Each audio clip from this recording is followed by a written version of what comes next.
Aishe ഘോഷിനെ arrest ചെയ്യാനുള്ള Delhi police നീക്കത്തിനെതിരെ അഭിജിത്ത് ദീപ്കെ.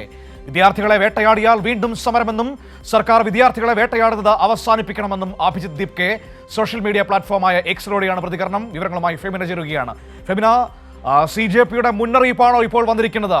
ഇനിയും വിദ്യാർത്ഥികളെ വേട്ടയാടിയാൽ വീണ്ടും സമരമുഖത്തേക്ക് ഇറങ്ങും എന്നാണോ പറയുന്നത് അഭിജിത്ത് ദീപ്കെ? അതെ, തീർച്ചയായും ഇപ്പോൾ ഒരു മുന്നറിയിപ്പുമായിട്ടാണ് അഭിജിത്ത് ദീപ്കെ ഇപ്പോൾ സമൂഹ മാധ്യമങ്ങളിൽ ഒരു പോസ്റ്റ് പങ്കുവച്ചിരിക്കുന്നത്.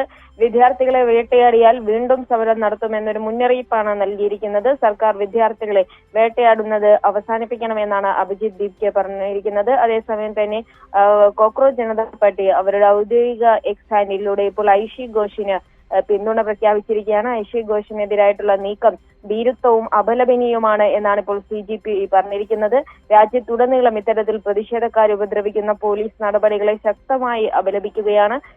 അവർ എക്സ് അക്കൗണ്ടിലൂടെയാണ് ഇപ്പോൾ ഇത്തരത്തിൽ ഒരു പോസ്റ്റ് ഇട്ടിരിക്കുന്നത്. കോക്രോച്ച് വിൽ നോട്ട് ഡൈ എന്നാണ് ഇപ്പോൾ പറഞ്ഞിരിക്കുന്നത്. പാറ്റകൾ ചാവുന്നില്ല. ഈ ഉപദ്രവം അവസാനിച്ചില്ലെങ്കിൽ സമാധാനപരമായ പ്രതിഷേധം വീണ്ടും ആരംഭിക്കേണ്ടി വരും എന്നൊരു മുന്നറിയിപ്പാണ് ഇപ്പോൾ കോക്രോച്ച് ജനതാ പാർട്ടി നൽകുന്നത്. ഐഷി ഘോഷിനെതിരായിട്ടുള്ള നീക്കം ഭീരുത്വവും അപലപനീയവുമാണ് എന്നാണ് ഇപ്പോൾ CJP ഔദ്യോഗികമായിട്ട് പ്രതികരിച്ചിരിക്കുന്നത്.